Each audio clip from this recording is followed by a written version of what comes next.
اور اس حدیث میں ایسا ایک راوی ہے جس کو حضرت علی رضی اللہ عنہ سے چڑ تھی، نفرت تھی بہت، بات ہوئی ہے ایسی کوئی، لیکن سیدنا علی رضی اللہ عنہ نے شراب پی اور نماز پڑھائی ہو، ہمیں اس بات کو ماننے میں تأمل ہے۔ ہم کہتے ہیں اتنی بڑی شخصیت اور اتنا بڑا آدمی نہیں ہو سکتا کہ شراب پیو اور نماز پڑھائی ہو۔ یہ لوگ ایسے تھے جن لوگوں کی عقلیں بہت بلند تھیں، جن کے تزکیے اور پاکیزگی کا مقام بہت بڑا تھا۔ حضرت عمر رضی اللہ عنہ تھے، یہ حضرت علی رضی اللہ عنہ تھے، حضرت سعد رضی اللہ عنہ تھے، یہ لوگ کوئی چھوٹے چھوٹے نہیں تھے۔ حضرت بکر رضی اللہ عنہ تھے، بہت سمجھدار لوگ تھے۔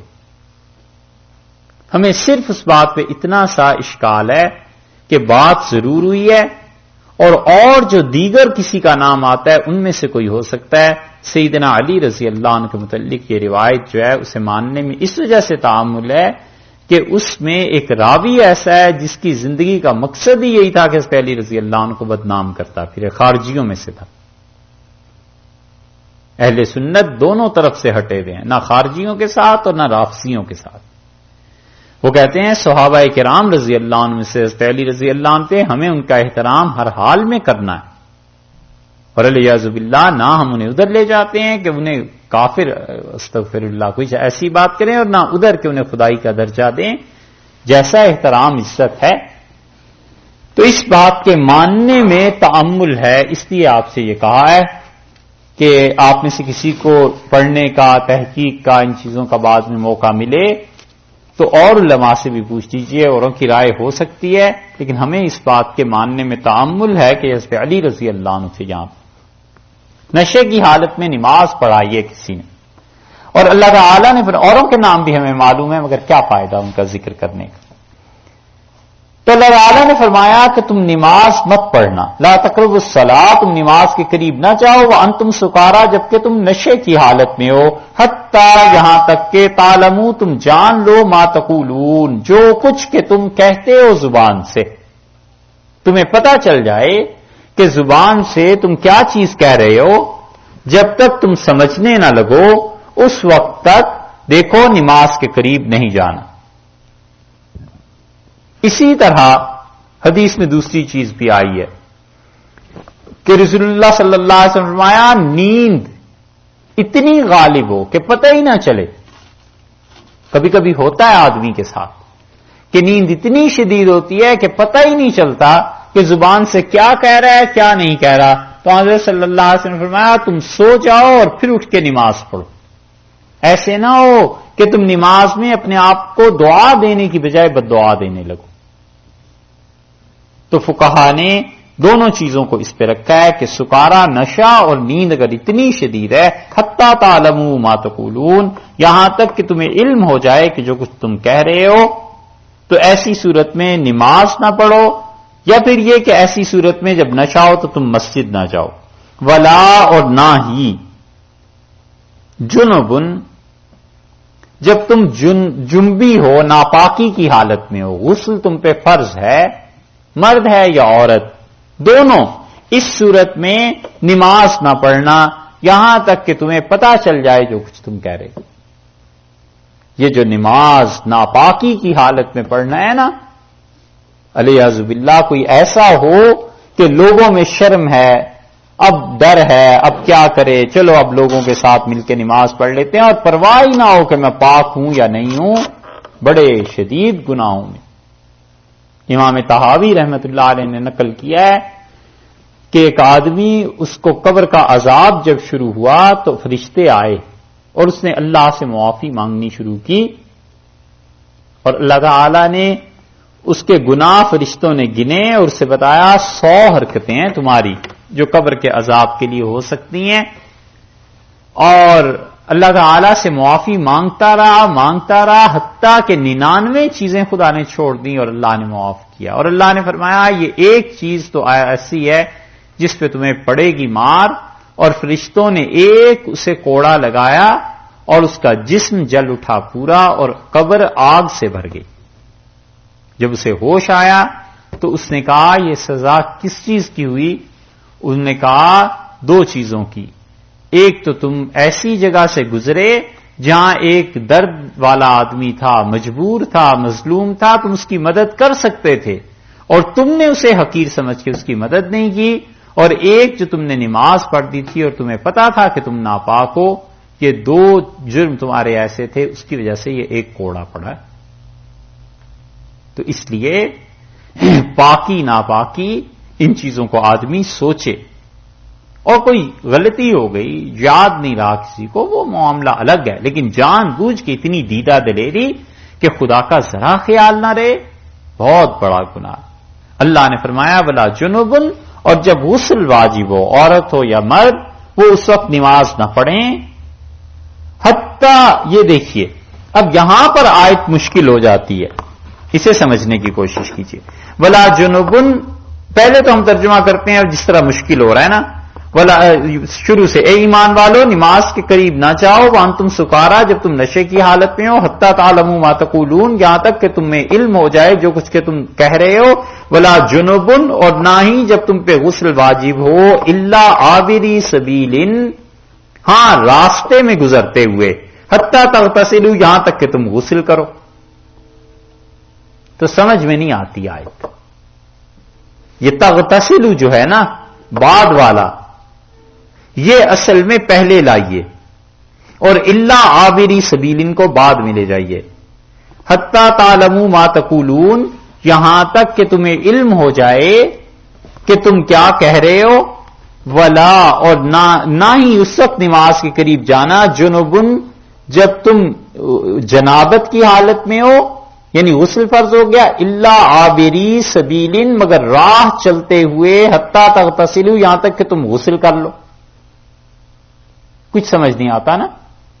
تو اس لیے اس آیت کو یوں سمجھیے کہ ارشاد فرمایا ہے کہ جب تک تم زبان سے جو کچھ کہتے ہو اسے سمجھنا لو، ولا جنبن، اور نماز کے قریب نہ جانا، حتی تغتسلوا، جب تم پہ غسل واجب ہے، یہاں تک کہ تم غسل کر لو، ٹھیک ہے؟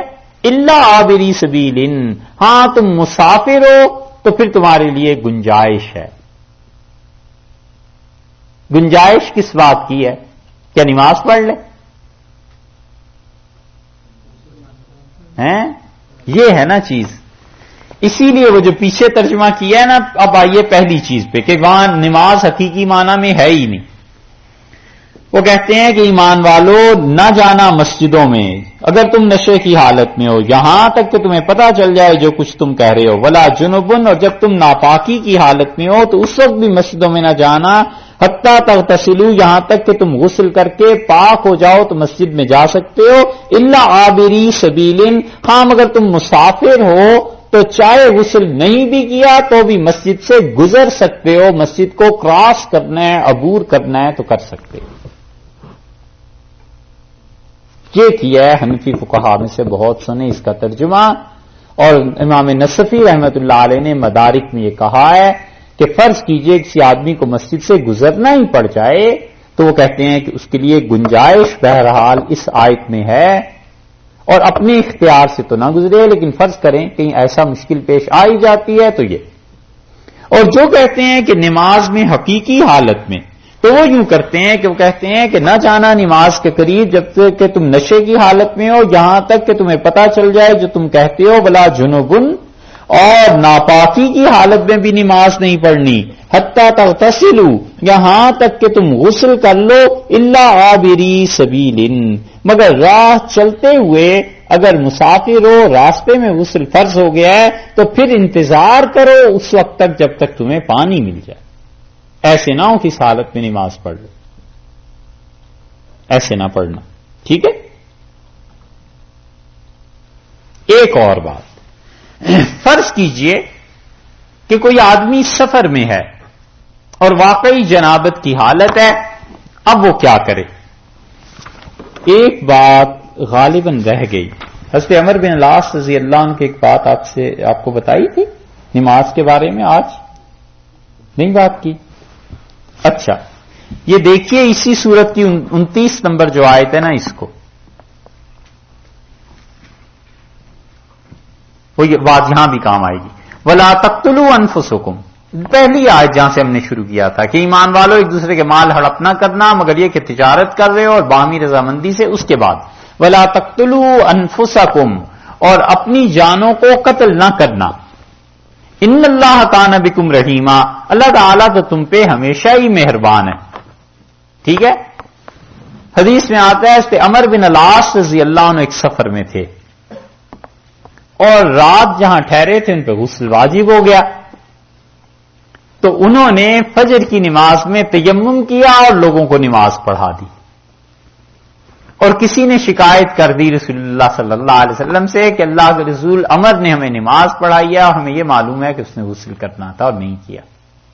تو رسول اللہ صلی اللہ علیہ وسلم کی پیشی ہو گئی. آپ نے پوچھا تو عمر رضی اللہ عنہ کا اللہ کے رسول ان سے پوچھیں اتنی شدید سردی تھی کہ اگر میں غسل کرتا تو مر جاتا اور اللہ نے فرمایا کہ وَلَا تَقْتُلُوا أَنفُسَكُمْ إِنَّ اللَّهَ كَانَ بِكُمْ رَحِيمًا اور اپنی جانوں کو قتل نہ کرو اور اللہ تو بڑا ہی مہربان ہے تم. ابو داؤد میں آتا ہے کہ اور مسند احمد میں کہ رسول اللہ صلی اللہ علیہ وسلم ان کی بات یہ سن کے ہنسے اور پھر چپ ہو گئے اور ان کی نماز کو صحیح قرار دیا. اس لیے یہ حدیث اور اب آ جائیے اس آیت پہ. اس کے متعلق فقہا کہتے ہیں کہ اگر کسی انسان کو سفر میں ایسی صورتحال پیش آ جائے اور غسل کے اسباب اور سامان نہیں ہیں یا ہیں تو اتنی شدید سردی ہے حالت ایسی ہے کہ انسان غسل نہیں کر سکتا تو وہ کہتے ہیں تیمم کر کے نماز پڑھ لے. کیا اچھا تیمم کی بات آگے آ رہی. ایک بات. دوسری بات یہ ہے کہ بحث اس پہ ہوئی ہے فقہا کی کہ وہ کہتے ہیں فرض کیجئے ایک آدمی کو یہ ضرورت ہے اور وہ اس ضرورت کو اس خواہش کو پورا کرنا چاہتا ہے اور دوسری طرف سے یہ بھی پتا ہے کہ سردی اتنی شدید ہے کہ میں غسل نہیں کر سکوں گا. تو فقہا نے لکھا ہے کہ اس کی خواہش کو ترجیح حاصل ہے وہ اس کام کو کر لے اور تیمم کر کے نماز پڑھے تاکہ اللہ کے ساتھ عبادت یکسوئی خدا کے ساتھ تعلق اس میں فرق نہ آئے. سمجھے. یہ فتویٰ بہت سے ایسے لوگوں پہ گراں گزرتا ہے جو سمجھتے ہیں کہ بس بہت ہی بڑا گناہ کی بات ہو گئی. فتویٰ یہی دیا انہوں نے. وہ کہتے ہیں کہ اپنے دماغ کو جگہ پہ رکھے اور خام خواہ نہ اپنی نظر کو خراب کرے اور نہ دوسروں کے لیے پریشانی کا موجب غصے کا ہو. وہ اس فعل کو کر لے اور تیمم کر کے نماز پڑھ لے. یہ زیادہ صحیح. حتیٰ تغتسل. سمجھ آ گئی بھائی. آگے چلیے. وَإِن كُنتُم مَّرْضَىٰ اور اگر تم مریض ہو ایسا مرض جس میں پانی کا استعمال نقصان دے.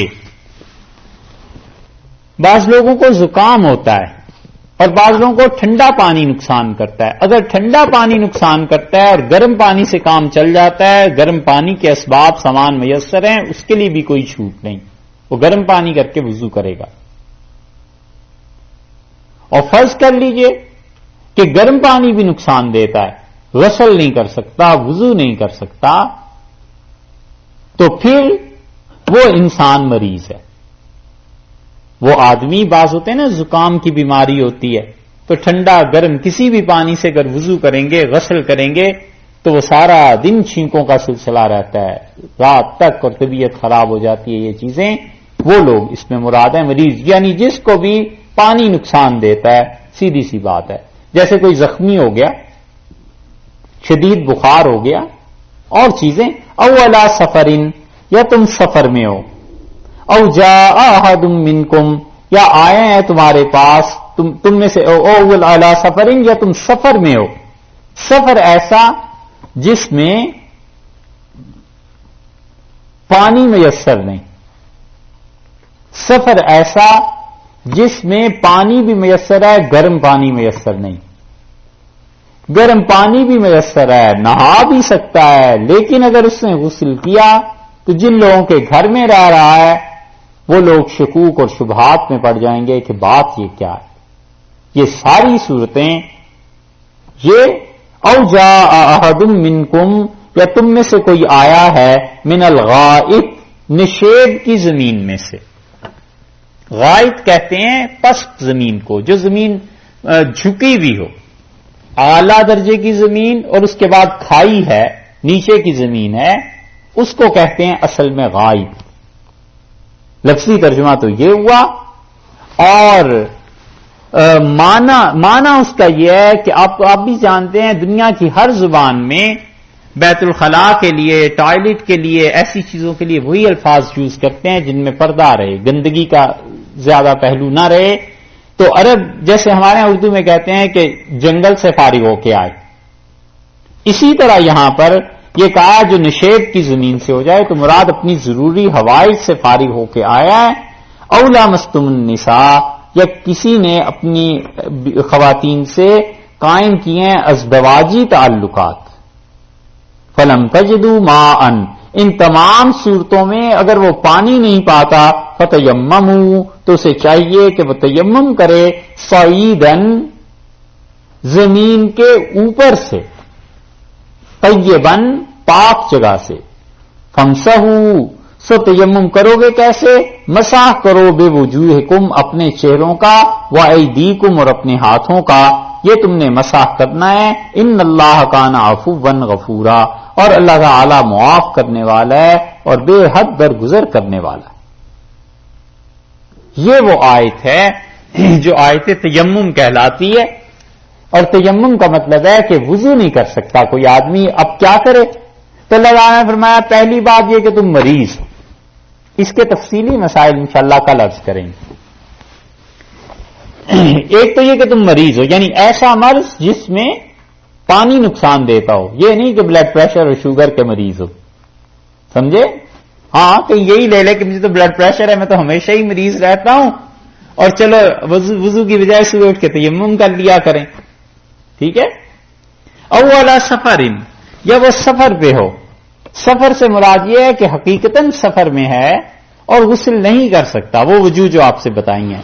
یا اللہ نے فرمایا تم میں سے کوئی آدمی اپنی ضروری حوائج سے فارغ ہو کر آیا ہے اور پانی میسر نہیں ہے.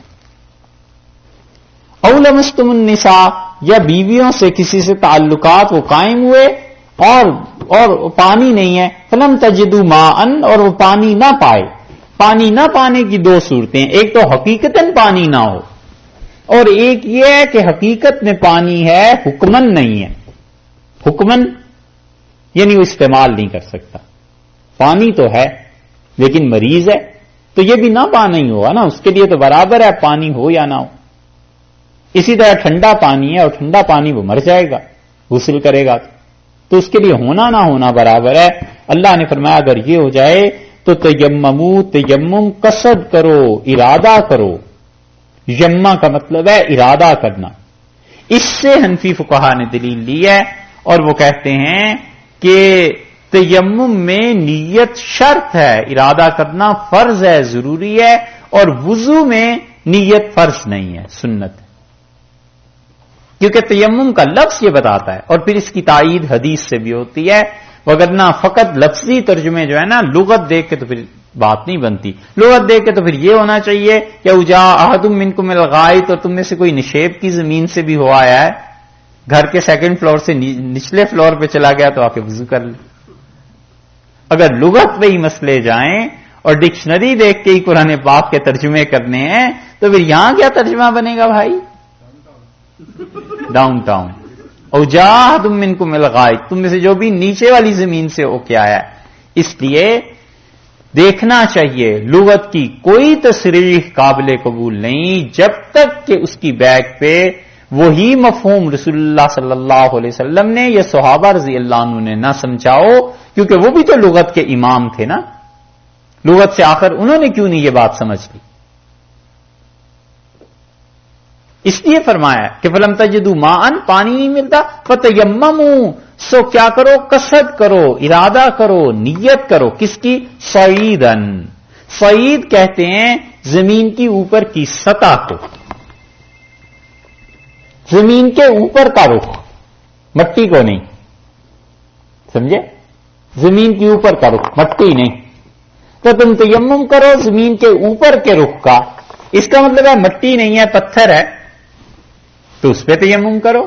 اور یہ دلیل ہے حنفی فقہا کی اور مالکیوں کی کہ وہ کہتے ہیں تیمم ہر اس چیز سے جائز ہے جو کائنڈ آف ارتھ زمین کی جنس میں سے ہو، چونا ہے اور بیسیوں چیزیں ہیں، سرما ہے، جیالوجی والے جانتے ہوں گے یہ زیادہ، سرما ہے، اور پتھر کی تو کہہ رہا ہوں وہ تو اس سے گزر گیا، آگے نہیں سیمنٹ ہے، کلے، نیچرل چیز. اور اس کی آسان بات فقہا نے لکھی ہے کہ آگ، عام آگ جو گھروں میں جلتی ہے، نہ اسے جلا سکے نہ پگھلا سکے. بس ہر وہ چیز جسے آگ جلا نہیں سکتی، پگھلا نہیں سکتی، عام نارمل کنڈیشنز میں، ان سب چیزوں پہ تیمم جائز ہے. سنگ مرمر لے لیا اور دھو کے اس کی ٹائل رکھ لی سفر میں ساتھ کہ کہیں تیمم کرنا پڑ جائے، کرے اس لیے کہ وہ سعیدن میں شامل ہے، زمین کے اوپر کا حصہ، اور مٹی تو ہے ہی ہے. اسی لیے اگر فرض کیجئے کسی آدمی کے پاس ایسی چادر ہے جس میں مٹی گرد ہے، یہ ٹیبل ہے مثلا، اس پہ گرد پڑی ہوئی ہے، اگر ہاتھ ماریں تو اس سے گرد اٹھتی ہے، تو وہ گرد اگر ہاتھوں پہ لگ جائے اس سے تیمم جائز ہے، کیونکہ وہ گرد پہ کر رہا ہے، اس پہ نہیں کر رہا. گرد کو ٹکنے کے لیے آخر کوئی جگہ چاہیے نا، ہوا میں تو نہیں ٹکے گی. تو وہ اس قالین پہ ہاتھ مارا تو گرد اٹھتی ہے اس سے، ٹھیک ہے، تو اس گرد سے اس سے بھی تیمم جائز ہے. اسی لیے فقہا نے لکھا ہے کہ اگر کسی نے پوٹلی بنا لی خالص مٹی ڈال کے اور اس کو کپڑے میں بند کر دیا اور اس پہ ہاتھ ماریں تو مٹی اٹھتی ہے، دھول اٹھتی ہے، تو وہ کہتے ہیں اس پہ جائز ہے، کیونکہ حقیقت میں یہ کپڑے پہ نہیں ہے، یہ تو تیمم اس مٹی پہ ہے.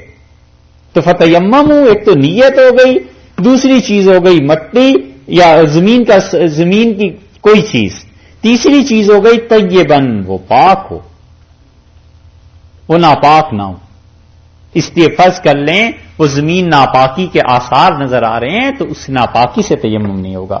پھر کیا کرو؟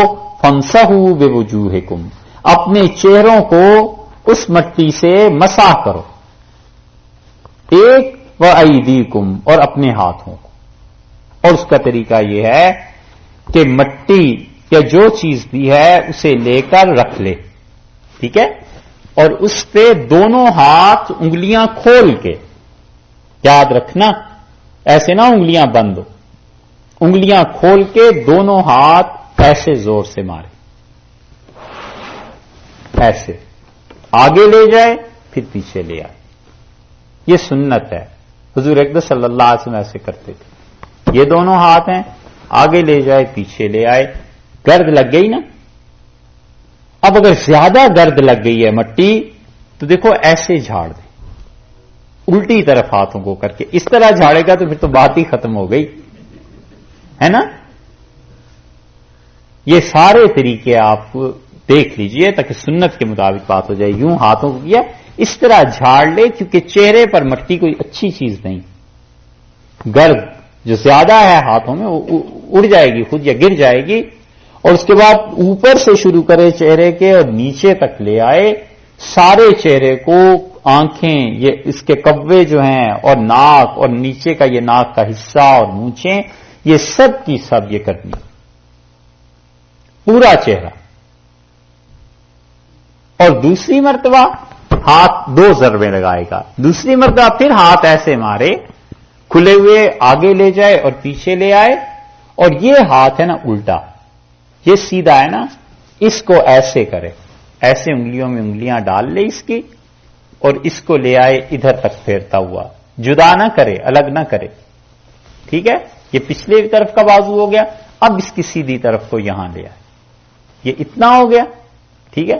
اور اب اس ہاتھ کو اس طرح سے لگا کے اور اس طرح لے جائے تو یہ سارا مسا پورا ہو.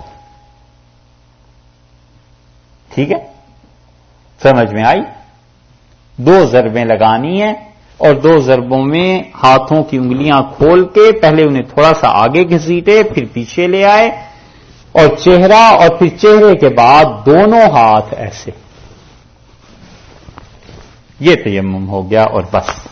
ٹھیک ہے، مسائل تو اس کے کل انشاءاللہ تفصیل سے کچھ عرض کر دیں گے. اور اس کا طریقہ اگر مزید ساری سنتیں، مستحبات اور ساری چیزیں اگر ایک ایک چیز دیکھنی ہو تو اس کے لیے رجوع کیجئے انٹرنیٹ سے. ٹھیک ہے، گوگل سے. ہاں انٹرنیٹ بتائے گا کیسے تیمم کرتے ہیں. سوچے آدمی کہ یہ انٹرنیٹ سے کتنی تعلیم حاصل ہوتی ہے. استادوں سے نہ پڑھے، انٹرنیٹ سے پڑھے. یہ ایک عجیب مشکل پڑ گئی ہے. تو انٹرنیٹ کیسے بتائے گا کہ تیمم کیسے کرتے ہیں؟ ہاں یہی ہو سکتا ہے. اب یہ سٹیپ رہ گیا ہے واقعی کہ ایک ویڈیو فلم بنا کے انٹرنیٹ پہ ڈال دیں کہ بھئی یہ یوں تیمم کیا کرو. اچھا، تو ارشاد فرمایا کہ دیکھو تیمم کرنا ہے اور وہ اس طرح سے، اور مٹی پانی دونوں صورتوں میں حقیقت میں ہے یا نہیں ہے، یعنی تم اسے استعمال نہیں کر سکتے. تو اللہ ہے معاف کرنے والا، بخشتا ہوا. اللہ تعالی بخش دیتا ہے. یہ تیمم کی آیات نازل ہوئی تھیں حقیقتاً حضرت عائشہ رضی اللہ عنہا کے بارے میں. حضرت عائشہ رضی اللہ عنہا سفر میں تھیں، حضور اقدس صلی اللہ علیہ وسلم بھی ساتھ تھے، اور وہ کہتی ہیں کہ میرا ہار گم ہو گیا. حضرت عائشہ رضی اللہ عنہ کے ہار سے دو بڑی عجیب، بڑے بڑے عظیم حکم نکل آئے. ایک یہ تیمم کا، اور ایک وہ جو سورہ نور میں آتا ہے اس میں بھی ہار گم ہو گیا تھا. اور حضرت عائشہ رضی اللہ عنہ فرماتی تھیں ہار گم ہوا تو میں نے عرض کیا کہ میرا ہار گم ہو گیا ہے. تو سارے قافلے کو رسول اللہ صلی اللہ علیہ وسلم بٹھا دو، روک لو اور ہار تلاش کرو. اب ہار کی تلاش میں سب نکل پڑے، اور حضور اقدس صلی اللہ علیہ وسلم سو گئے میری ران پہ ہی سر رکھ کے، اور فرماتی ہیں کہ تھوڑی دیر میں شور مچا کہ عصر کی نماز کا وقت چلا جائے گا، ہار تو مل نہیں رہا، پانی بھی نہیں ہے اس سفر میں، کریں کیا؟ تو حضرت بکر رضی اللہ عنہ لوگوں کی اس بات چیت سے داخل ہوئے، اور اندر دیکھا خیمے میں آ کے تو رسول اللہ صلی اللہ علیہ وسلم سو رہے تھے، اور غصہ تھا انہیں بڑا شدید. اب وہ مجھے کچھ کہہ بھی نہیں سکتے تھے زبان سے. تو انہوں نے کیا کیا، میں ان کی بیٹی تھی تو انہوں نے اپنے انگوٹھے سے زور زور سے میری پسلیوں میں انگوٹھا مارا اور اشارہ فرمایا کہ مطلب یہ کیا کر دیا ہے تم نے. وہ کہتی ہیں اتنی زور سے والد نے وہ انگوٹھا مجھے مارا کہ میں رو پڑی اور میرے آنسو گرے. تو رسول اللہ صلی اللہ علیہ وسلم کی آنکھ کھل گئی اور وہ تشریف لے گئے، اور آنکھ کھلی اور وحی کی کیفیت طاری ہو گئی. اور مجھ سے پوچھا عائشہ کیا ہوا تھا؟ میں نے کہا ایسی چیز ہو گئی، اور آپ نے فرمایا بلاؤ انہیں. اور لوگوں کو بلایا گیا، اور آپ نے فرمایا مبارک ہو تمہیں، اللہ نے تیمم کی آیت نازل کر دیا، اور اللہ نے کہا پانی نہ ملے تو تیمم کر لیا کرو. حضرت ابو سعید رضی اللہ عنہ داخل ہوئے، بڑے خوش تھے، اور انہوں نے کہا ابو بکر تمہارے گھرانے پہ خدا کی قسم جب بھی کوئی مصیبت آئی ہے نا تو وہی سے کم تو بات ہی نہیں ہوتی، وہی نازل ہوتی ہے تمہارے بارے میں. تو اس موقع پہ وہ آگے آیت نازل ہوئی ہے، یہ پھر آ رہی ہے آگے سورہ مائدہ میں. تو یہ اللہ تعالی نے تیمم جو ہے یہ حضرت عائشہ رضی اللہ عنہا کے صدقے میں آیا ہے. اس لیے ان لوگوں کا کیا کریں جو لوگ کہتے ہیں مسلمان ہی نہیں تھے، پھر پورے دین کو اکھیڑ دو بیچ میں سے. اگر یہ مسلمان نہیں تھے نا پھر کوئی بھی مسلمان نہیں تھا بھائی. اللہ نے فرمایا اللہ بخشنے والا ہے، مہربان ہے تم پہ. تیمم کے مسائل انشاءاللہ کل کچھ عرض کریں گے. الم تر الی الذین اوتوا نصیبا من الکتاب، تم نے غور نہیں کیا ان لوگوں کی حالت پر جنہیں دیا گیا ایک حصہ کتاب میں سے. الحمدللہ اب آسان ہے صورت تھوڑی سی. تم نے غور نہیں کیا ان لوگوں کی حالت پر جنہیں کتاب سے یہ حصہ دیا گیا. کتاب سے مراد یہاں تورات ہے، یعنی تورات سے اللہ نے نصیباً ایک حصہ دیا تھا، تورات کی سمجھ دی تھی.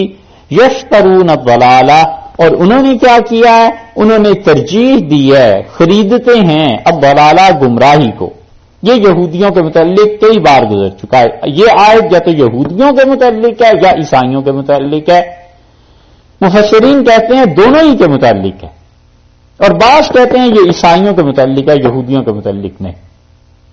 تو دو رائے ہو گئی، یا تو سب کے متعلق یا صرف عیسائیوں کے متعلق. تو پھر الکتاب سے مراد انجیل ہو جائے گی، یا پھر الکتاب سے مراد تورات اور انجیل دونوں ہو جائیں گے. تم نے غور کیا ہے جنہیں ہم نے حصہ دیا تھا کتاب سے وہ خریدتے ہیں الضلالہ گمراہی کو، اور یریدون، اور وہ یہ چاہتے ہیں کہ ان تضلوا السبیل، کہ تمہیں بھی صحیح راہ سے ہٹا دیں. کافروں کی تمنا ہے کہ کسی طرح تم لوگ صحیح راہ سے ہٹ جاؤ. آرزو ہے کسی طرح تم لوگوں کو گمراہ کر دیں علیاذ باللہ. واللہ عالم، اور اللہ خوب جانتا ہے بِأَعْدَائِكُمْ تمہارے دشمنوں کو، اور اللہ تمہیں آگاہ کرتا ہے کہ دیکھو تمہارے حقیقی دشمن وہ ہیں جو تمہیں تمہارے دین سے ہٹانا چاہتے ہیں.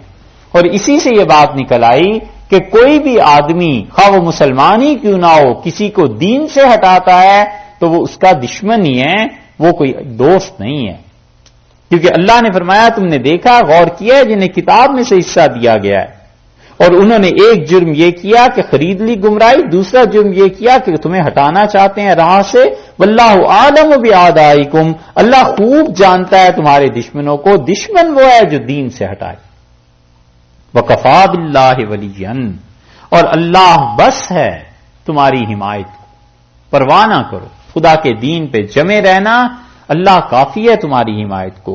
وَكَفَى بِاللَّهِ نَصِيرًا اور اللہ کافی ہے تم لوگوں کا مددگار. مدد اس نے کرنی ہے، اس کو مانو.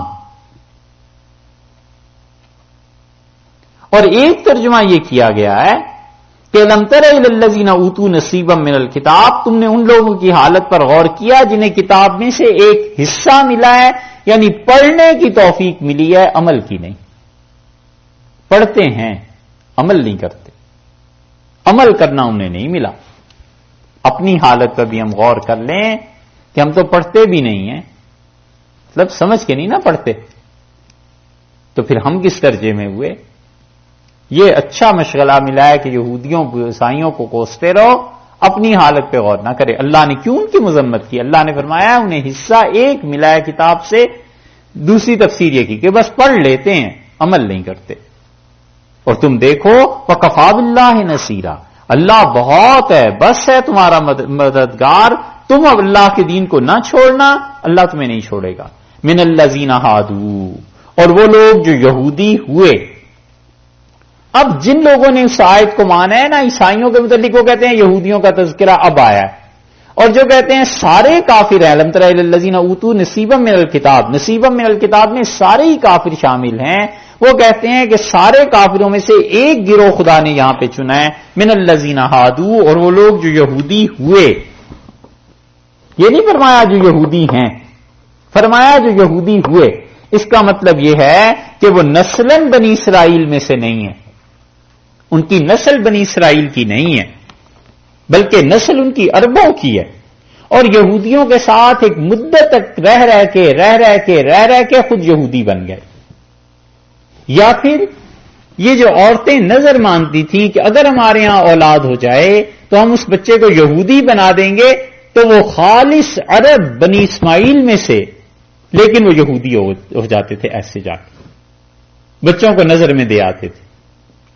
اللہ نے فرمایا جو لوگ یہودی ہوئے ہیں وہ لوگ یحرفون الکلم عن مواضعہ کلام کو بدلتے ہیں، بے ڈھب کرتے ہیں، بغیر اس جگہ کے بات کرتے ہیں جو اصل ٹھکانہ ہے بات کا. یحرفون الکلم جملوں کو ہٹا کر بولتے ہیں، عن مواضعہ جو ان کے اصل مقام ہے، اس اصل مقام سے ان جملوں کو ہٹاتے ہیں.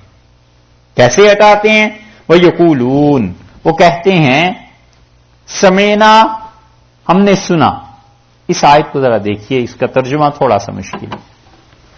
یقولون اور یہ کہتے ہیں، الزام یہ ہے، الزام کیا حقیقت یہ ہے کہ وہ الفاظ کو اس کی اصل مقام سے ہٹا کے بولتے ہیں. ٹھیک ہے، اب اس کی مثالیں آئیں. پہلی مثال دیکھو، ایسے سمینا کہتے ہیں ہم نے سنا، وعصینا ہم نے سنا، وعصینا اور جو آپ کا دشمن ہے اس کی ہم نے نافرمانی کی.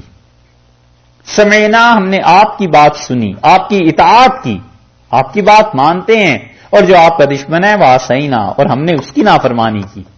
یہ عرب بولتے تھے کسی کو بھی کہ سمینا وعصینا، سمینا ہم نے آپ کی بات سنی، وعصینا اور آپ کے مخالفین کی بات کو رد کیا.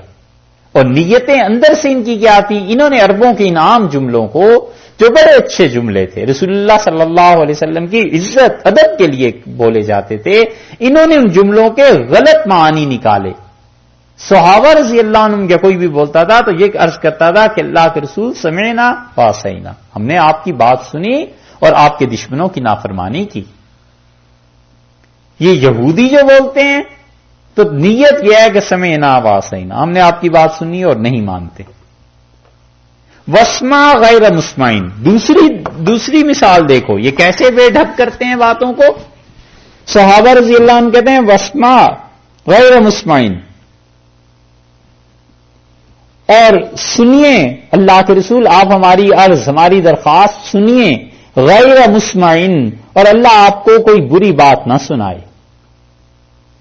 خدا کرے آپ ہمیشہ ہمارے سے اچھی باتیں سنتے رہیں، اللہ تعالیٰ آپ کو کوئی بری بات ہماری زبانوں سے نہ سنائے۔ اور یہودی کہتے ہیں وسما، سنو، غیر مسمعین، بہرے ہو جاؤ، تمہیں کوئی بات ہی نہ سنو۔ یہ الیاذ باللہ۔ ورائنا، اور رائنا، صحابہ رضی اللہ عنہ کہتے ہیں ہماری رعایت کیجئے، ذرا سا اونچا ارشاد فرما دیں، اور یہ کہتے ہیں رائنا، ہمارے چرواہے، ہماری بھیڑوں کو چرانے والا۔ لیم بألسنتہم، اور اپنی زبانوں کو کیا کرتے ہیں؟ موڑ دیتے ہیں، لین موڑ دیتے ہیں، رائنا، ذرا سا موڑنے سے لفظ کہیں سے کہیں پہنچ گیا، نیت تبدیل کر لی، اور اصل میں یہ تھا کہ سمینا وعصینا، اللہ کے رسول ہم نے آپ کی بات سنی اور آپ کے دشمنوں کی نافرمانی ہے، اور ہماری درخواست سن لیجئے، اور اللہ آپ کو اچھی چیزیں ہم سے سنوائے، بری نہ سنوائے۔ یہودی کہتے ہیں سنو اور تم سنو ہی نہ۔ اور اسی طرح یہ وطعنن فی الدین، اور اس کے ساتھ ساتھ کیا کرتے ہیں؟ ایک تو یہ جرم، اور اس کے بعد یہ بھی ہے کہ طعنن فی الدین، دین میں عیب نکالتے ہیں۔ حضور اقدس صلی اللہ علیہ وسلم اس دین کو لائے ہیں، اس میں عیب نکالتے ہیں، کبھی ایک چیز غلط، کبھی دوسری چیز غلط، کبھی ایک چیز پہ اعتراض، کبھی دوسری پہ۔ وَلَوْ أَنَّهُمْ قَالُوا، اور اگر وہ کہتے سمعنا وَأَطَعْنَا، ہم نے سنا اور اللہ کے رسول ہم نے آپ کی اطاعت کی، وَاسْمَعْ، اور آپ سنیے، اچھی بات ہم آپ سے عرض کرتے ہیں، وَانظُرْنَا، اور آپ ہماری طرف نگاہ کیجئے، لَكَانَ خَيْرًا لَّهُمْ، یہ ان کے لیے بہت اچھی چیز تھی، وَأَقْوَمْ، اور یہ صحیح ترین بات تھی، درست بات تھی جو انہیں کہنی چاہیے تھی۔ رسول اللہ صلی اللہ علیہ وسلم کے سامنے ادب احترام سے بولتے تو یہ تھا، وَلَٰكِن لَّعَنَهُمُ اللَّهُ، لیکن اصل بات یہ ہے کہ اللہ نے ان پہ لعنت کی ہے، تو جو اللہ نے لعنت کی ہے تو یہ صحیح بات بولیں گے کیسے؟ کیوں لعنت کی اللہ نے؟ ویسے ہی نہیں، بے کفریم، ان کے کفر کے سبب خدا نے ان پہ لعنت کی ہے۔ الفاظ کو بدلتے ہیں، تکلیف دہ الفاظ استعمال کرتے ہیں، اور اگر آپ وہ بات یاد کر لیں تو ساری بحث ختم ہو جاتی ہے، جہاں آیا تھا کہ جو لوگ اہل کتاب ہیں اور مشرکین ہیں، تم ان سے بہت بڑی بڑی باتیں، تکلیف دینے والی اذن کثیرہ اپنے متعلق سنو گے، تمہارے خلاف بہت باتیں یہ کرتے ہیں، تو تم صبر کرنا، تقویٰ کرنا۔ بس وہی بات یہاں بھی، اب بھی وہی چیز پائی جاتی ہے، مسلمانوں کے خلاف، اسلام کے خلاف یہ چیزیں اللہ نے فرمایا لعنت پڑی ہوئی ہے ان پہ، اور وہ بغیر وجہ کے لعنت نہیں ہے، کفر کرتے ہیں، تو یہ کہاں سے اچھی زبان استعمال کریں گے؟ فَلَا يُؤْمِنُونَ إِلَّا قَلِيلًا، سو ہرگز وہ ایمان نہیں لائیں گے آپ پر مگر الا قلیلا، ان میں سے تھوڑا سا حصہ ہے جو ان میں سے ایمان لائے، وگرنہ کوئی ان میں سے ایمان نہیں لائے گا۔ اسی وجہ سے بہت کم صحابہ کرام رضی اللہ عنہ ہوئے یہودیوں میں سے، اور رسول اللہ صلی اللہ علیہ وسلم فرماتے تھے کہ اگر یہ 10 یہودی مسلمان ہو جائیں مدینہ منورہ میں، نام لے لے کے فرماتے تھے کہ یہ 10 مسلمان ہو جائیں تو مدینہ منورہ میں کوئی یہودی باقی نہ رہے۔ یا ایھا الذین اوتوا الکتاب، اب یہاں پہلے بیان جو تھا ایمان والوں کے واسطے سے تھا، اب براہ راست آ گئے ہیں، اے وہ لوگوں جنہیں کتاب دی گئی ہے، 2 سزاؤں کو اللہ نے کہا ہے، آمینو، ایمان لے آؤ رسول اللہ صلی اللہ علیہ وسلم پر، آمینو، ایمان لاؤ کس چیز پر؟ بما نزلنا، جو بھی چیز ہم نے نازل کی ہے قرآن پر، مصدقن، یہ قرآن تصدیق کرتا ہے، لما معکم، ان کتابوں کی جو تمہارے پاس ہیں، کہ یہ تورات، انجیل اللہ نے اپنے اپنے وقت پہ نازل کیے، اس پہ ایمان لے آؤ، من قبل، اس سے پہلے کہ ان نطمسا، ہم کیا کریں؟ نتمسا سپاٹ کر دیں، مٹا ڈالیں، یہ بھی مشکل مقام ہے. اس پہ 3 مشکلات ہیں. چلیے حل کرتے ہیں انشاءاللہ جو مفسرین نے لکھا ہے. من قبل ان نتمسا وجوہن، قبل اس کے ایمان لے آؤ، قبل اس کے کہ تمہارے چہرے سپاٹ کر دیے جائیں، بالکل صاف کر دیے جائیں تمہارے چہرے. فنردھا، اور ہم انہیں پھیر دیں، علی ادبارہا، تمہارے پیٹھ کی طرف کو پھیر دیں، قبل اس کے کہ یہ عذاب نازل ہو، ایمان لے آؤ. ایک بات، یعنی چہرے میں ناک، آنکھیں، منہ، یہ سب کچھ نہ رہے. جس طرح گردن ٹھیک صاف ہے نا سپاٹ، اسی طرح تمہارے چہرے بھی خدا صاف کر دے اور تمہارے چہرے پیچھے کی طرف پھر جائیں. ایک ترجمہ. دوسرا ترجمہ یہ کیا گیا ہے کہ ایمان لے آؤ قبل اس کے کہ تمہارے چہرے ایسے ہی کر دیے جائیں جیسے کہ تمہاری گدی ہے پیچھے تمہاری گردن ہے، اس طرح وہ صاف ہے ایسے ہی کر دیے جائیں. تیسرا ترجمہ امام راضی نے اور زمخشری وغیرہ جس کی طرف گئے ہیں، تو امام راضی رحمت اللہ علیہ وغیرہ یہ زمخشری کہتے ہیں من قبل ان نتمسا وجوہن، قبل اس کے کہ ہم نتمسا کے دونوں کئی معنی ہیں، ان میں سے ایک معنی ہے چہرے کو مٹا دینا یا نتمسا کسی چیز کو ختم کر دینا، اور اسی سے عرب یہ مراد لیتے ہیں کہ کسی کی عزت ختم کر دینا، کیونکہ چہرہ عزت کی چیز ہے نا. تو قبل اس کے کہ تمہاری عزت ختم کر دیں، ان نتمسا ہم تمہاری عزت کو ختم کریں، وجوہن تمہارے سرداروں کے ساتھ ایسا رویہ کریں.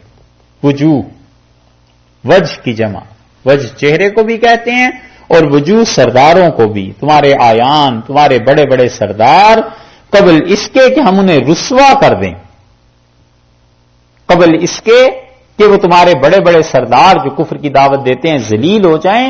فنردھا، اور ہم انہیں لوٹا دیں، پھیر دیں، کہاں؟ علی ادبارہا، ذلت کی طرف، انہیں ذلیل کر دیں. اس سے پہلے ایمان لے آؤ قبل اس کے کہ تمہارے سردار ذلیل ہو جائیں. اور یا یہ کہ ایمان لے آؤ جس چیز کو ہم نے نازل کیا ہے اور تصدیق کرتی ہے تمہارے پاس والی چیزوں کی، قبل اس کے کہ تمہارے چہرے بگاڑ دیے جائیں، سپاٹ ہو جائیں جیسے تمہاری گردن ہے. 2، اور یا یہ کہ ایمان لے آؤ قبل اس کے کہ تمہارے چہروں کو اس طرح سپاٹ کرنے کے بعد فنردھا علی ادبارہا، انہیں گھما دیں، پھیر دیں پیچھے کی طرف، اور گردن آگے آ جائے اور منہ پیچھے چلا جائے. یہ ہم تم پہ عذاب بھیجیں یہودیوں قبل اس کے کہ خدا کا یہ عذاب آئے، مانو. او نلعنہم، یا ہم تم پہ لعنت کریں، کما لعنا اصحاب السبت، جیسے ہم نے ہفتے کے دن والوں پر لعنت کی تھی، وہ جو ہفتے کے دن ہماری نافرمانی کرتے تھے اور بندر بنا دیے گئے تھے، ایسی لعنت تم پر پڑے. دیکھو یہ ایمان لے آؤ. ایک چیز اور پھر اس ترجمے کو کرتے ہیں، کیا ایھا الذین اوتوا الکتاب آمنوا، اے ایمان والو، جن لوگوں کو کتاب دی گئی ہے تم ایمان لے آؤ، قبل جو چیز ہم نے نازل کی ہے تصدیق کرتی ہے، لما معکم جو تمہارے ساتھ ہے، من قبل اس سے پہلے کہ یہ حادثہ ہو کہ ان نطمس وجوہن، ہم ذلیل کر دیں تمہارے سرداروں کو، فنردھا علی ادبارہا، اور ان سے ہم ان کی وجاہت، ان کی بڑائی کو سلب کر لیں. یہ بھی ذلت ہے. یا ہم ان پہ لعنت کریں جیسے ہم نے لعنت کی ہے اصحاب السبت پہ. وکان امر اللہ مفعولا، اور اللہ کا کام تو ایسا ہے، اللہ تعالی کا اللہ کا حکم تو ایسا ہے، مفعولا کیا ہوا ہے، یعنی اللہ کا یہ حکم بس ایک ہونے کی دیری ہے. یہ دونوں صورتیں تم پہ ہو سکتی ہیں کہ تمس ہو جائے، چہرے خراب ہو جائیں، اور مسخ ہو جائے جیسے کہ ہفتے والوں کا ہوا تھا. بڑی لمبی بحث کی ہے اس میں مفسرین نے کہ وہ کہتے ہیں یہ ہوا کب ہے. یہ دو جو چیزیں تھیں، اور بہت آسان خلاصہ اور مختصر سی بات یہ ہے کہ اللہ نے یہ کہا ہی نہیں کہ ہم ایسے کریں گے. اللہ نے کہا قبل اس کے کہ یہ ہو جائے، دھمکی دی ہے، نفاذ نہیں فرمایا. چاہتے تو کر دیتے، لعنت کر دیتے، چہرے بگاڑ دیتے، ہوئے ہی نہیں.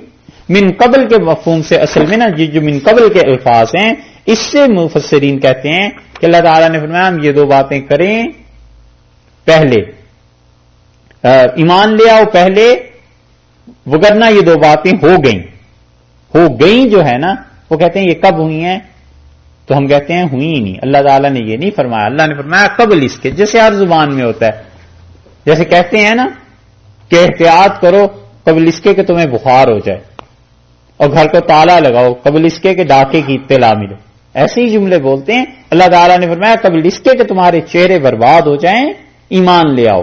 ان اللہ لا یغفر، اللہ ہرگز معاف نہیں کرتا، ان یشرک بہ، کہ اس کے ساتھ شرک کیا جائے، اللہ ہرگز معاف نہیں کرے گا شرک کو، ویغفر، اور وہ معاف کرے گا ما دون ذالک، شرک سے جو کم درجے کے گناہ ہیں، ایک ترجمہ، شرک کے علاوہ جو گناہ ہیں دوسرا ترجمہ، لمن یشاء، جس کے لیے چاہے اللہ معاف کر دے گا بغیر توبہ کے۔ دیکھا مغفرت کو اللہ نے اپنی مشیت پر موقوف کیا ہے کہ ہم جس کے لیے چاہیں گے معاف کر دیں گے، یہ نہیں کہا کہ تم توبہ کرو۔ یہ دلیل ہے اس بات کی کہ حضرت عبداللہ ابن عباس رضی اللہ عنہ اس سے استدلال کرتے تھے، اور وہ کہتے تھے اچھا پہلے تو آیت پوری سن لیجئے پھر اس بات پہ آتے ہیں۔ وَمَن یشرک باللہ، اور جو اللہ کے ساتھ شرک کرتا ہے، فقد افترا اسما عظیما، اس نے بہت بڑا گناہ سمیٹ لیا، شرک کرتا ہے بہت بڑا گناہ سمیٹ لیا۔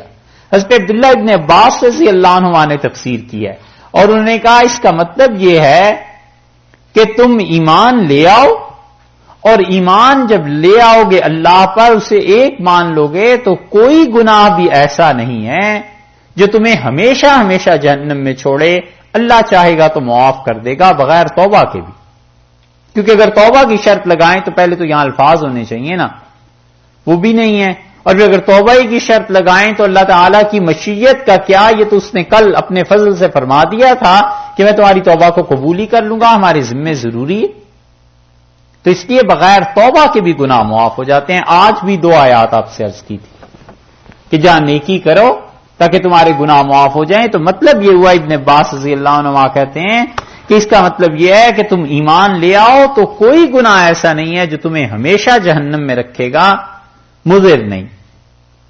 اور کفر کے ساتھ وہ اس کے برعکس بھی کہتے تھے، کوئی ایسا عمل تمہیں نافع نہیں ہوگا کہ تمہیں جہنم سے چھٹکارا ہو جائے، کفر کی سزا مل کے ہی رہے گی۔ یہ انہوں نے اس کی تفسیر کی حضرت عمر رضی اللہ عنہ کی موجودگی میں، اور حضرت عمر رضی اللہ عنہ چپ رہے، انہوں نے تردید نہیں فرمائی۔ ان کا تردید نہ کرنا اس بات کی دلیل ہے کہ اس کی تفسیر یہ ہے، اللہ نے فرمایا لا یغفر ان یشرک بہ، اور اللہ اس کو تو شرک کو تو معاف نہیں کرے گا، اور اس کے علاوہ باقی گناہ جس کے علاوہ یہ اس سے کم درجے کے ہیں، لمن یشاء، جس کے لیے چاہے گا معاف کر دے گا، خواہ اس نے توبہ کی ہے یا نہیں کی، اللہ اپنے اختیار کو استعمال کرے گا، رحمت کو استعمال فرمائے گا، معاف کر دے گا۔ وَمَن یشرک باللہ، اور جو کوئی شرک کرتا ہے اللہ کے ساتھ، فقد افترا، تو اس نے کیا کیا، جھوٹ سمیٹ لیا، اسمن عظیما، بہت بڑا گناہ، اتنا بڑا گناہ ہے کہ اس نے ساری نیکیوں کو آگ لگا دی، اتنا بڑا گناہ ہے کہ سارا چمن اور گلستان نیکیوں کا برباد کر دیا، ایسی آگ ہے یہ شرک۔ بچاؤ اپنے آپ کو اس سے، مراد یہ ہے۔ الم تر الی الذین، اور تم لوگوں نے ان کے حال پر غور نہیں کیا، یزکون انفسہم، جو اپنی جانوں کا تزکیہ پیش کرتے ہیں، یزکون انفسہم، جو اپنے آپ کو پاکیزہ کہتے ہیں، بات بات پہ کہتے ہیں کہ ہم جیسا کون، ہم ایسے نیک، ہم نے یہ کام کیا، میں نے یہ کام کیا، بار بار اپنا تزکیہ، بل اللہ یزکی من یشاء، لوگوں پاک تو اللہ جسے چاہتا ہے کرتا ہے۔ بہت بڑی بات، تزکیہ حقیقتاً اللہ ہی کرتا ہے، نہ آدمی خود کر سکتا ہے اور نہ شیخ کر سکتا ہوتا ہے، یہ سب ظاہر کے درجے کی چیزیں ہیں، ان سے بھی بے اعتنائی مناسب نہیں، کرنا پڑتا ہی ہے۔ بڑے سے بڑا آدمی بھی چاہے وہ پیدائشی طور پر بھی ولی اللہ تھا، وہ گیا اپنے تزکیہ اور صفائی کے لیے کسی نہ کسی کے پاس ضرور ہی گیا ہے، اور وہاں جا کے ہی تزکیہ اور تربیت ہوئی ہے، وہ الگ بات ہے۔ لیکن حقیقی تزکیہ وہ اللہ ہی کرتے ہیں، نہ شیخ کچھ کر سکتا ہے اور نہ خود کچھ کر سکتا ہے۔ جب تک اللہ پاک نہ کرے کوئی پاک نہیں ہوتا۔ بل اللہ یزکی من یشاء، اللہ کیا کرتے ہیں؟ تزکیہ کرتے ہیں جس کا چاہتے ہیں۔ تو اپنی طرف سے اسباب سامان کرتا رہے، اپنی طرف سے کام کرتا رہے، حقیقتاً تزکیہ اس دن ہوگا جب اللہ چاہے۔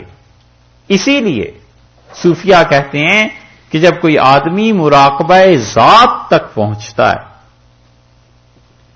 سارے سلوک کو طے کر کے مراقبہ ذات تک جب پہنچتا ہے تو پھر اللہ تعالی کی تجلیات اس کی طرف سے بعض چیزیں ایسی ہوتی ہیں کہ شام کو کچھ اور ہوتا ہے اور صبح کچھ اور ہو جاتا ہے، اور صبح کچھ اور ہوتا ہے اور شام کو کچھ اور ہو جاتا ہے۔ وہ ایک ایک تجلی اتنا تزکیہ کر دیتی ہے کہ اپنی محنت تو 1000 برس میں آدمی اتنا پاک نہیں ہو سکتا تھا جتنا وہ اللہ کی ایک تجلی پروردگار عالم کی ایک رحمت اسے پاک کر دیتی۔ اور یہ مراقبہ ذات، یہ حضرت تھے مولانا حسین احمد صاحب مدنی رحمت اللہ علیہ، ان کے سلسلے میں بڑی خاص چیز، سید صاحب رحمت اللہ علیہ کے سلسلے میں بھی تھی۔ وہ کسی کو اجازت نہیں دیتے تھے جب تک کہ مراقبہ ذات تک کوئی نہ پہنچ جائے، اور ان سے بھی بڑا معیار حضرت گنگوئی نور اللہ مرکزہ کا تھا۔ وہ تو مراقبہ ذات کوئی کرتا رہے کرسے تک اس میں پختگی آ جائے، پھر جا کر کہیں خلافت اور اجازت کی بات ہوتی تھی، مگر وہ لوگ بھی اتنے ہمت اور مجاہدے والے تھے۔ تو یہ بھی، اور اس کے باوجود بھی یہ سب چیزیں اسباب کے درجے میں ہیں۔ اللہ نہ پاک کرنا چاہے تو کوئی کیا کر سکے، لیکن اللہ ایسے کرتے نہیں ہیں۔ جو کام کرتا ہے لگا رہتا ہے، خدا کا فضل شامل حال ہو ہی جاتا ہے۔ بل اللہ یزکی من یشاء، اور اللہ نے فرمایا ولا یظلمون فتیلا، اور وہ ہرگز ظلم نہیں کیے جائیں گے۔ کتنا؟ فتیلا، فتیل کے برابر، ذرہ برابر۔ فتیل کہتے ہیں دھاگے کو، دیکھو دھاگے کے برابر بھی ان پر ظلم نہیں کیا جائے گا۔ تاگا ہوتا ہے نا دھاگا، اس کو بھی فتیل کہتے ہیں، اس کے برابر۔ اور ایک فتیل کہتے ہیں، آپ نے کھجور دیکھیے اس کی گٹھلی نا، اس کی گٹھلی میں ایک چھوٹا سا دھاگا ہوتا ہے، کھینچ کے نکالے نا، ذرا سا تاگا ہوتا ہے، اس کو ولا یظلمون فتیلا۔ اور یہ ذرہ برابر، دو الفاظ اللہ تعالی نے استعمال کیے ہیں، یا فتیل ہے، اور اس کے بعد 53 نمبر آیت میں دیکھیے نقیر ہے، 53 نقیر کا لفظ آیا نا، آخری لفظ اس کا، فیض اللہ یؤتون الناس نقیرا۔ نقیر اور فتیل، نقیر کہتے ہیں یہ جو کھجور کی گٹھلی کے بالکل اسے گھما کر دیکھیں تو اس پہ ذرا سا داغ ایک لگا ہوا ہوتا ہے، ایک چھوٹا سا نقطہ پڑا ہوا ہوتا ہے، وہ اتنا بھی ظلم نہیں۔ اور یہ ان کے متعلق کہا ہے، یہودیوں کے متعلق، کہ یہ تمہیں اتنی چیز بھی نہیں خرچ کریں گے۔ یہ یہودی اتنے پیسے کے پکے ہیں، کوئی چیز تم انہیں بتاؤ، یہ اتنا بھی نہیں خرچ کرتے خدا کی راہ میں جتنا کہ کھجور کی گٹھلی پہ ایک نقطہ لگا ہوا ہوتا ہے، اتنا بھی۔ اور فتیل، اللہ کے ہاں اتنا بھی نہیں ہے زیادتی، اللہ کے ہاں کوئی بے انصافی نہیں ہے۔ انظر، اور آپ دیکھیے کیف یفترون، کیسے بہتان باندھتے ہیں، علی اللہ الکذب، اللہ پر جھوٹ بولتے ہیں۔ اللہ تعالیٰ پر کیا جھوٹ بولتے ہیں؟ شرک کرتے ہیں۔ اللہ تعالیٰ پر کیا جھوٹ بولتے ہیں؟ وہ جو پیچھے گزرا ہے، وطانن فی الدین، اور دین میں تانے دیتے ہیں۔ ابھی گزرا ہے نا وطانن فی الدین، کہاں آیا تھا؟ ہاں 46 نمبر آیت میں پیچھے آیا ہے، وطانن فی الدین، اور خدا کے دین میں تانے، خدا کے دین میں نقص نکالتے ہیں۔ یہ سب چیزیں ہیں خدا پر جھوٹ بولنے والی۔ وَكَفَىٰ بِهِ اسما مبینا، اور اللہ تعالی کافی ہے بہی، اس کے ساتھ۔ کس چیز کے ساتھ؟ یہ جو ہے نا افترا، یفترون علی اللہ الکذب، اللہ پر جھوٹ بولتے ہیں، اس کے لیے، اس کے ساتھ تمانے، اس کے لیے اللہ کافی ہے اسم مبینہ، بہت کھلا ہوا گناہ یہ کرتے ہیں، تو اللہ اس کو سزا دینے کو کافی ہے کہ خدا کے دین کا مذاق اڑاتے ہیں، اور اس کے ساتھ ساتھ یہ یہودی دعویٰ کرتے ہیں کہ ہم بہت پاک ہیں، ایسے ہیں، انہیں نہیں پتا کہ پاک تو اللہ کرتا ہے، جسے وہ نہ پاک کرے کوئی نہیں کرتا۔